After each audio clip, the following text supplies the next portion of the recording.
Next point आहे आपला stability analysis. Stability analysis. तर मला सांगा सुख म्हणजे काय असतं ते सोडा. स्टॅबिलिटी अनालिसिस म्हणजे काय असतं? Stability stable effective dosage form. आपण प्री फॉर्म्युलेशन डेफिनेशन काय म्हणलं होतं? To produce a stable effective potent dosage form. त्यामध्ये एक प्रॉपर्टी आपला स्टॅबिलिटी. तर स्टॅबिलिटी वरनं आपण काय काय फाइंड आउट करतो? सेल्फ लाईफ काय असते? Shelf life shelf life of a drug. ड्रगची सेल्फ लाईफ काय आहे? डोसेज फॉर्मची. नंतर stable dosage form. Dosage form कसा आहे? स्टेबल. नंतर काय होऊ शकतं? Drug degradation.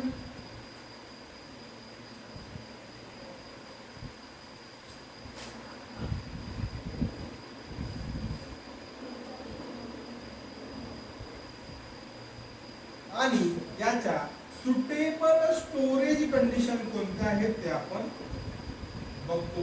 Suitable storage condition कोणत्या आहेत? Shelf life, suitable dosage form. हा डोसेज फॉर्म कोणत्या कंडिशनला सुटेबल आहे हे फाइंड आउट करतो आपण. कशामध्ये?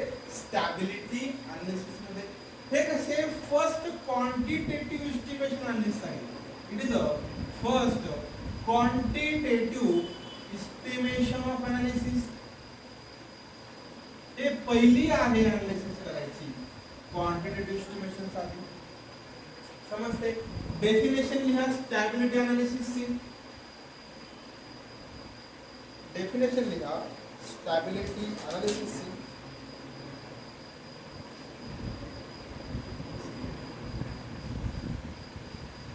Study of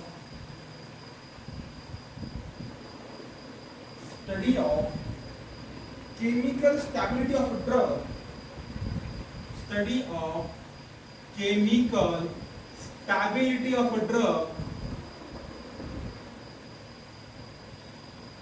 under different condition.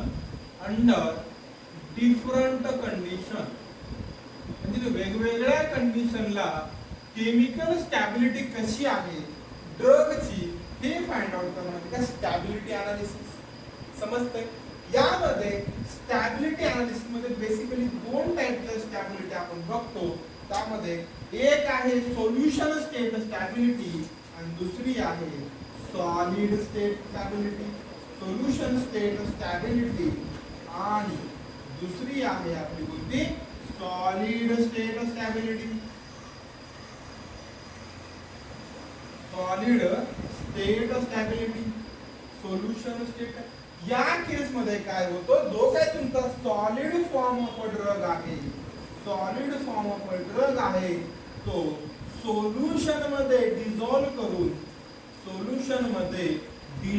करून त्याची आपण काय करतो? डिग्रेडेशन चेक करतो. डिग्रेडेशन स्टडी करतो आपण की सोल्युशन स्टेटला किती तो स्टेबल आहे. ड्रग जो आपला सॉलिड फॉर्म मध्ये आहे जेव्हा केव्हा तो सोल्युशन मध्ये मिक्स केला जातो त्यावेळेस त्याचं डिग्रेडेशन कसं आहे हे चेक केलं जातं सोल्युशन स्टेट स्टॅबिलिटी अनालिसिस मध्ये. तर solution state stability analysis,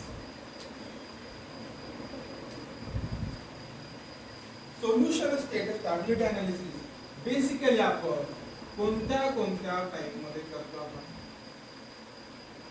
solution state stability पहिला आहे हायड्रोलायसिस, ऑक्सिडेशन, फोटोलायसिस आणि रेसिनायझेशन. हायड्रोलायसिस, ऑक्सिडेशन, फोटोलायसिस आणि रेसिनायझेशन या कंडिशन्स. तर पहिल्या कंडिशन मध्ये काय आहे? हायड्रोलायसिस कंडिशन मध्ये जेव्हा ड्रग येतो कुणाच्या कंडिशन मध्ये? वॉटरच्या कॉन्टॅक्ट मध्ये, तर तो कशा प्रमाणात ते आहे hydrolytic degradation, oxidation degradation, photolysis degradation आणि रेसिमायझेशन. समजते? यामध्ये हायड्रोलायसिस डिग्रेडेशन मध्ये काय होतं, आपला ड्रग वॉटरच्या कंडिशन मध्ये येऊन डिग्रेड होतो, त्याला काय म्हणणार हायड्रोलायटिक डिग्रेडेशन. नंतर ऑक्सिडेशन केस मध्ये जेव्हा आपला ड्रग प्लस ऑक्सिजन सोबत कॉम्बिनेशन करून डिग्रेड होतोय, ऑक्सिडेशन होते. समजते? ऑक्सिजन मॉलिक्यूल आलं. नंतर फोटोलायसिस मध्ये ड्रग आपला कशा काय कंडिशन मध्ये, लाईटच्या कंडिशन मध्ये येऊन काय होतोय, डिग्रेडेशन होतोय, त्याला आपण म्हणतो फोटोलायटिक डिग्रेडेशन. आणि रेसिमायझेशन कंडिशन मध्ये active form of a drug यामध्ये दोन फॉर्म असतात, एक असतो डेक्स्ट्रोरेटरी आणि दुसरा असतो लिओरेटरी. या केस मध्ये जर आपला डी फॉर्म जर ऍक्टिव्ह असेल आणि त्याचं रेसिमायझेशन झालं आणि एल फॉर्म मध्ये आलाय तर तो इनॅक्टिव्ह असतो. समजते? ऍक्टिव्ह फॉर्म एक असतो डेक्स्ट्रोरेटरी. एक्झाम्पल मध्ये सांगतो, कधी कधी लिओरेटरी पण आपला ऍक्टिव्ह ड्रग असतो आणि डेक्स्ट्रो असतो इनॅक्टिव्ह ड्रग असतो. पण या रेसिमायझेशन कन्सेप्ट मुळे पण काय होतो, ऍक्टिव्ह ड्रग आपला इनॅक्टिव्ह ड्रग मध्ये कन्वर्ट होतो. रेसिमायझेशन कंडिशन मध्ये डी फॉर्म आणि एल फॉर्म असतात, डेक्स्ट्रोरेटरी आणि laevorotatory. Positive, negative, D positive, D negative, L positive, L negative. या कंडिशन काय झाल्या मग आपल्या solution state stability, autolytic degradation, oxidation, photolysis आणि रेसिमायझेशन. डिग्रेडेशन कंडिशन आहे सगळ्या. समजते? ते काय झालं, solution state stability.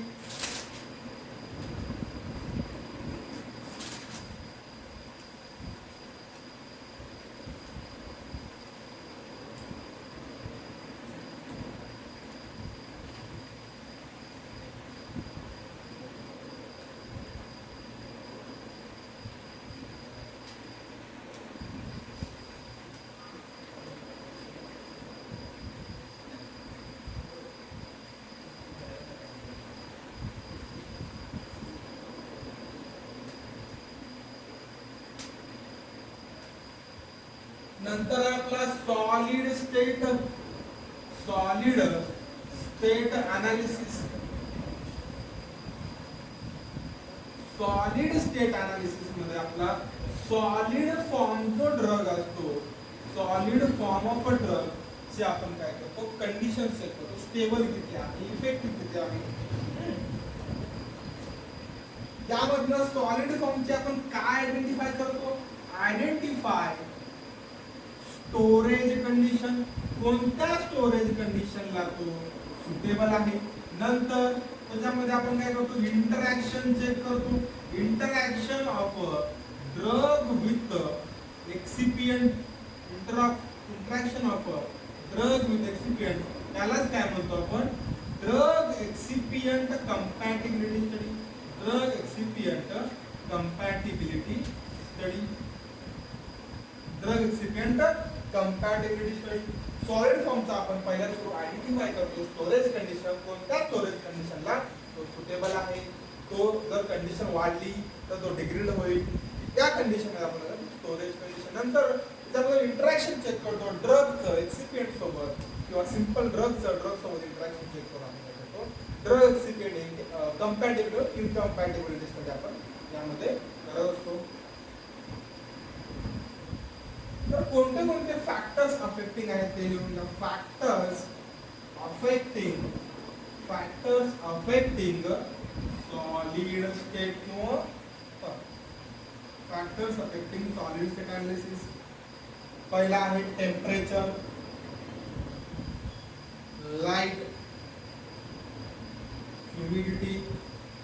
Temperature, light, humidity, oxygen. Temperature, light, humidity, oxygen आणि purity and crystallinity. Purity and crystallinity. Purity आणि क्रिस्टलॅनिटी एवढे फॅक्टर्स अफेक्ट करतात सॉलिड कंडिशनला.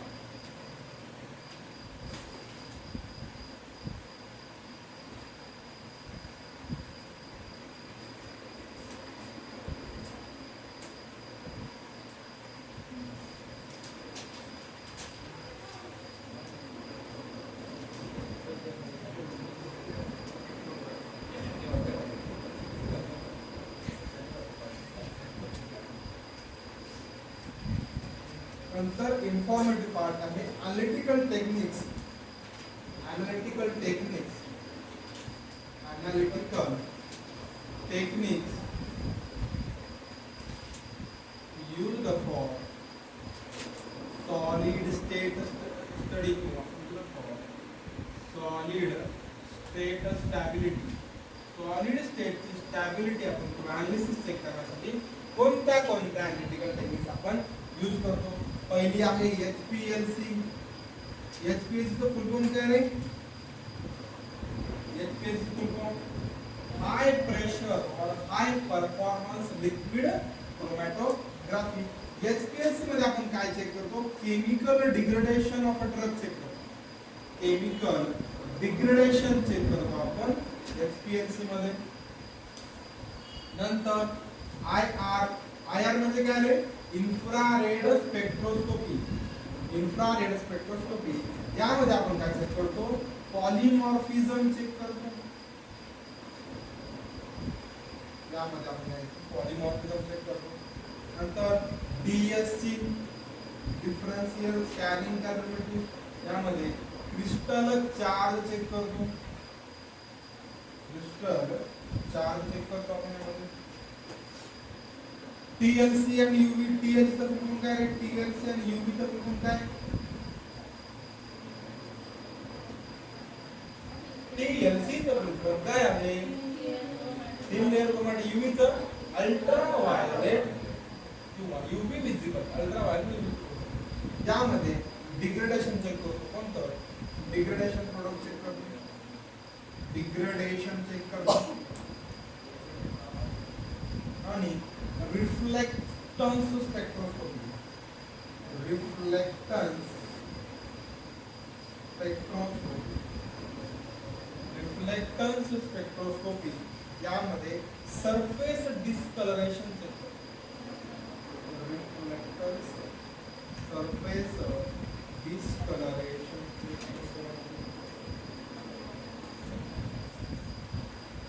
सरफेस डिस्कलरेशन चेक करतो. एवढे अनालिटिकल मेथड्स आहेत की आता सॉलिड स्टेट स्टॅबिलिटी सांग. या चॅप्टर मध्ये खूपच तुम्हाला टमाळाचा पार्ट आहे आणि कन्सेप्टचा पार्ट आहे आणि खूप खूप छोटे छोटे क्वेश्चन पडत असतात.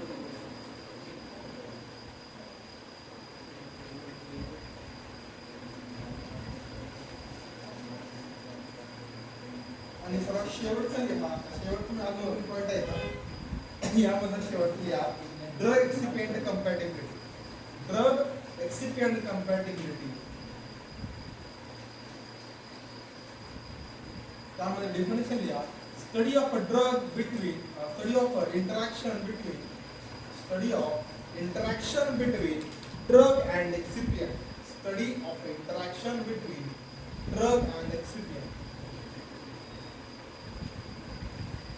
ड्रग आणि एक्सिपिएंट मधला इंटरॅक्शन चेक करणे काय? ड्रग एक्सिपिएंट कंपॅटिबिलिटीसाठी काय करतो? ड्रग एक्सिपिएंट कंपॅटिबिलिटी काय करतो? It ensures formulation stability. It ensures formulation stability and prevents unwanted interaction. And लिहायचं आहे it ensures formulation stability and prevents unwanted interaction. Unwanted interaction काय करतो? प्रिव्हेंट करतो.